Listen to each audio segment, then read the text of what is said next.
Hello students, today we will continue our chapter number 9 force and law of motion. Students इसमें हमने जो है first law पढ़ लिया, इनर्शिया पढ़ लिया, मास पढ़ लिया, ठीक है, और सेकेंड लॉ और मैथमेटिकल डेरिवेशन भी पढ़ लिए, ठीक है। तो अगर आपने पिछली वीडियोस नहीं देखी हो तो पहले आप उसको देख लो, तभी आगे ये पार्ट आपको अच्छे से समझ आएगा, ठीक है। तो इसके न्यूमेरिकल्स बीच में हैं, वो मैं आपको लास्ट में कराऊंगी। पहले हमने सारी थ्योरी देख लेनी है, इससे आपको सारे लॉज जो है वो क्लियर हो जाएंगे। इसके बाद आपको न्यूमेरिकल करना इजीली हो जाएगा, ठीक है। जैसे कि मोशन के मैंने एक एक न्यूमेरिकल अलग कराए थे, इसी तरीके से इसके करवाऊंगी, ठीक है। तो स्टार्ट करते हैं हम थर्ड लॉ ऑफ मोशन। ये बहुत ही ईजी है, बहुत ही इंटरेस्टिंग मोशन है, सॉरी लॉ है। तो स्टार्ट करते हैं हम अपना third law of motion. The first two law of motion tell us how a applied force change the motion and provide us with a method of the determine the force।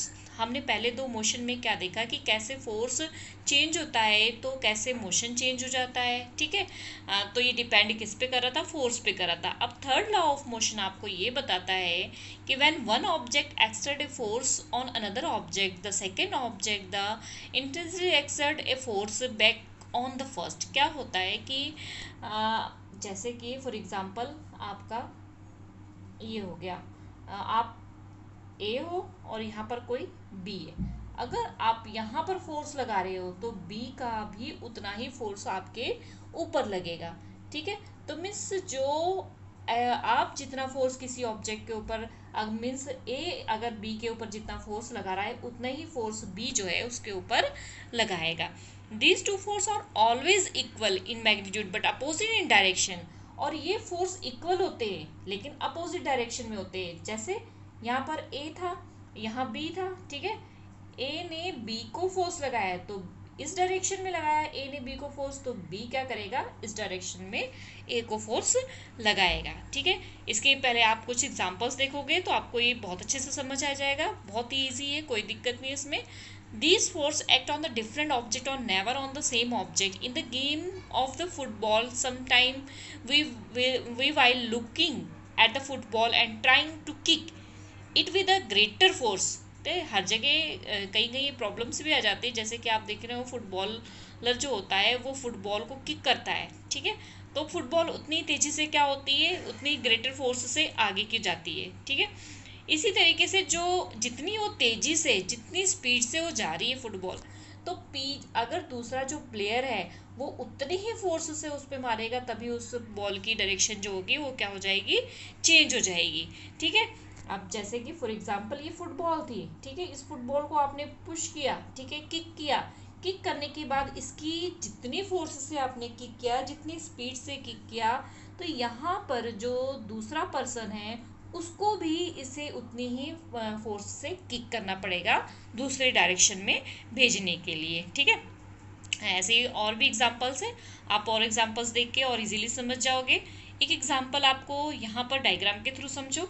जैसे कि spring दिया हुआ है, ठीक है। इसमें spring में क्या है, आपने इस साइड वाले बी स्प्रिंग को आपने वॉल से कनेक्ट कर दिया है और ए स्प्रिंग को आपने होल्ड किया हुआ है, ठीक है। दोनों स्प्रिंग को जब आप पुश करोगे, इस अपनी तरफ खींचोगे इसको, तो क्या होगा इसमें, तो आप देखोगे दोनों की मेजरमेंट चेक करोगे तो इस स्प्रिंग का और इस स्प्रिंग का फोर्स जो आएगा वो सेम आएगा, क्योंकि आप इसको जितना अपनी तरफ खींच रहे हो उतना ही वॉल क्या कर रही है, उसे अपनी तरफ खींच रही है। तो हम सिंपल कह सकते हैं कि थर्ड लॉ ऑफ मोशन क्या होता है, एक्शन एंड रिएक्शन। कैसे, एक्शन एंड रिएक्शन। आपने कभी सिंपली एक एग्जांपल है, आप यहाँ पर खड़े हो, ठीक है, कोई फ्रेंड आपका यहाँ खड़ा है, सिंपली आप इधर से आ रहे हैं, आप इधर से जा रहे हो, अचानक कोई आपस में टकरा जाते हो, तो क्या होता है, दोनों ही क्या करते हो, एक इस साइड को धक्का पड़ जाता है, एक को इस साइड धक्का पड़ जाता है और वो गिर जाता है। तो इसका क्या होता है, एक्शन एंड रिएक्शन। मीन्स आप ने एक्शन किया, उधर धक्का मारा, तो जो आपका फ्रेंड आ रहा था उससे भी आपको धक्का लगा, तो वो एक्शन का क्या हो गया, रिएक्शन। तो समझ आ गया। तो ए अगर फोर्स लगा रहा है तो बी उसका क्या कर रहा है, रिएक्शन कर रहा है। तो थर्ड लॉ ऑफ मोशन हमारा यही है, एक्शन एंड रिएक्शन फोर्स, ठीक है, इक्वल एंड अपोजिट। अब आप समझ लो कि आप जो है suppose you are the standing at the rest and the intent at to start walking on a road. आप रोड पे हो और रेस्ट में हो, उसके बाद आपने चलना शुरू कर दिया। You must accelerate and this require a force in the according with the second law of motion. Second law of motion के अकॉर्डिंग आपको आगे चलने के लिए फोर्स की जरूरत है। जब तक आप अपने पैर को आगे बढ़ाओगे नहीं, आप आगे नहीं चल पाओगे, ठीक है। आपने फोर्स लगाया, आपका पैर आगे को बढ़ा, लेकिन जब आप जमीन पर पैर को रखते हो तो आपका पैर जो है पीछे को धक्का मारते हुए चलता है। मीन्स आप आगे को पैर ले जा रहे हो, एक्शन। फिर जब जमीन पर रखते हो उस पर क्या होता है, पुश होता है और रिएक्शन होता है, जिससे आप क्या होते हो, आगे की तरफ बढ़ते हो। फॉर एग्जाम्पल, जब आपने पैर को उठाया, ठीक है, आपने उठाने के बाद जब जमीन पे रखा तो क्या होगा, उसको अपोजिट पीछे की तरफ धक्का मारते हो ना, आप करके देखना, ठीक है। तो एक्शन का क्या हो जाएगा, रिएक्शन। तो यहाँ पे सेकंड लॉ ऑफ मोशन, जब फोर्स लगा तो आपका पैर जो है मस्कुलर फोर्स के कारण आगे बढ़ा, और बाद में जमीन को आपने पुश किया, रोड को आपने क्या कर दिया, रोड को जो है वो बैकवर्ड पुश किया, तो आपका पैर क्या हो गया, पीछे की तरफ हो गया, ठीक है, और आपकी बॉडी जो है आगे की तरफ चल दी। तो एक्शन और रिएक्शन समझ आ गया। आपका पैर ने एक्शन लिया, रोड को रिएक्शन हुआ, तो आपकी बॉडी क्या हो गई, आगे की तरफ हो गई। It is important to note even the action and reaction force are always equal in the magnitude. These force are may not produce acceleration of equal magnitude. देखो एक्शन और रिएक्शन जो फोर्स है, फोर्स तो हमेशा एक जैसा होता है, ठीक है, लेकिन जरूरी नहीं है कि दोनों का इक्वल मैग्नीट्यूड हो, मतलब जरूरी है दोनों को बराबर फोर्स लगे, ठीक है। ये डिपेंड किस पे करता है, उसके एक्सेलरेशन पे डिपेंड करता है, उसके डिफरेंट डिफरेंट मास पे डिपेंड करता है, ठीक है। जैसे कि फॉर एग्जाम्पल यहाँ पर ए कोई ऑब्जेक्ट है, ठीक है, यहाँ पर बी ऑब्जेक्ट है, ठीक है, ये 2 kg का है और ये 5 kg का है, ठीक है। अगर आपने यहाँ से एक 2 kg की बॉल को फेंका, यहाँ पे 5 kg की बॉल को फेंका, अगर ये दोनों आपस में टकराते हैं तो क्या होता है कि ज़्यादा धक्का किससे लगेगा, 5 kg से लगेगा ना, ठीक है। ये डिपेंड किस पे करता है, मास पे डिपेंड करता है।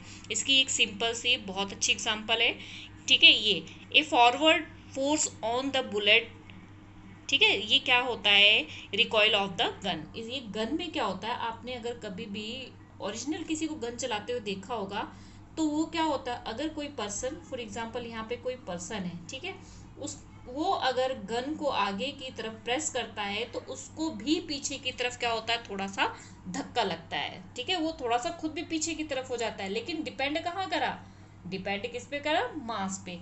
जो बुलेट होती है, जो इसके अंदर की जो बुलेट है, ये जो इसके अंदर की बुलेट है, इसका मास क्या होता है, कम होता है। और जो राइफल होती है, ठीक है, राइफल की जो बंदूक होती है वो क्या होती है, गन जो होती है वो उसका मास जो है ज़्यादा होता है। तो गन का मास ज़्यादा होने की वजह से जो जितनी स्पीड से ये बुलेट आगे जाती है, गोली आगे जाती है, गन का मास ज़्यादा होने की वजह से उसका रिएक्शन क्या होता है, कम होता है। तो इससे हमें क्या पता लगा, एक्शन रिएक्शन थर्ड लॉ तो है, लेकिन क्या हो जाता है कि जिसकी वजह से जिसका मास ज़्यादा होता है उस पे डिपेंड करता है, ठीक है, मास के एक्सेलरेशन पे डिपेंड करता है। इसी तरीके से आप ये बोट और सेलर को देखोगे, ठीक है, जो बोट पे रहता है उसको सेलर बोलते हैं। अब ये बोट से उतरता है, ठीक है, आप कभी अपनी लाइफ में कभी ये किया हो तो आपको पता लगेगा, ठीक है। इसमें क्या है, मैंने किया हुआ है, मुझे पता है, ठीक है, अगर आपने किया हो तो आप भी सोचना क्या करते हैं। अगर बोट से आप उतरते हो ना, और आपने कई बार देखा होगा जब बोट से आपको उतारते हैं ना तो उसको बोट को क्या करते हैं, एक रस्सी से कहीं बांध देते हैं। ऐसा क्यों करते हैं कि जब आप बोट से उतरोगे तो आपका जो एक्शन आगे को होगा उतना ही आपका रिएक्शन बोट को लगेगा, ठीक है। तो बोट क्या होती है, वो पीछे की तरफ जाती है, ठीक है, जितना आप आगे की तरफ जाओगे आपकी बोट उतना ही पीछे की तरफ जाती है। तो इसी तरीके से जब सेलर आगे को जंप करेगा तो बोट क्या हो जाएगी, पीछे को बैकवर्ड को मूव करेगी। ये बहुत ही अच्छी एग्जांपल है, ठीक है। इस तरीके से आप यहाँ पर देखो, अब यहाँ पर एक बच्चा है, अगर इसको पुश करेगा, यहाँ पर ये दोनों बच्चे हैं, अब ये एक दूसरे को पुश करेंगे तो आप क्या देखोगे यहाँ पर कि किसका वेट, किसका मास ज़्यादा है। अब अगर इसका मास ज़्यादा है तो ये क्या करेगा, ये ज़्यादा तेजी से इसको पुश कर पाएगा, मतलब पुश मीन्स कैसे, अब ये जब इसको ये चीज़ पकड़ाएगा, ठीक है, ये जो इसने लिया हुआ है दोनों रोलर पे खड़े हुए हैं, ठीक है, जब ये इसको पकड़ाएगा गन को तो इसके पास वेट ज़्यादा है, वेट ज़्यादा होने की वजह से क्या होगा, इसका जो रोलर है ज़्यादा दूर जाएगा और इसका रोलर जो है कम दूर जो है जाएगा। तो ये हो गया हमारा जो है जो थर्ड लॉ ऑफ मोशन की एक्शन एंड रिएक्शन। तो हम थर्ड लॉ ऑफ मोशन को इस तरीके से पढ़ सकते हैं कि जैसे कि आपने एग्जांपल देख लिया कि कार्ड था, ये तो हमने आपको एग्जांपल बता दिया जो यहाँ पर लिखा हुआ है। थर्ड लॉ ऑफ मोशन आपको पता चल गया, एक्शन एंड रिएक्शन, ये मोस्ट इंपॉर्टेंट है थर्ड लॉ ऑफ मोशन। वैसे तीनों लॉ ऑफ मोशन इंपॉर्टेंट है, लेकिन थर्ड लॉ ऑफ मोशन बहुत ही सिंपल है। आप देख सकते हो, अगर आप अपने फ्रेंड को लड़ाई ले देख लो कि अगर आप अपने फ्रेंड के साथ लड़ रहे हो तो आप जितनी ताकत से उससे लड़ोगे उतनी ही ताकत से वो भी क्या करेगा, आपसे लड़ेगा ना, ठीक है, तो उतनी ही ताकत से आपसे लड़ेगा। तो आपको याद रहेगा कि हाँ ये क्या है, थर्ड लॉ ऑफ मोशन है, जिसमें एक्शन और रिएक्शन हो रहा है कि मैं जितनी ताकत लगा रहा हूँ उतनी ही ताकत उधर से भी लग रही है, ठीक है। तो ये आपको याद रहेगा कि एक्शन एंड रिएक्शन कौन सा लॉ ऑफ मोशन है, थर्ड लॉ ऑफ मोशन, ठीक है। आई होप आपको थर्ड लॉ ऑफ मोशन अच्छे से समझ आ गया होगा।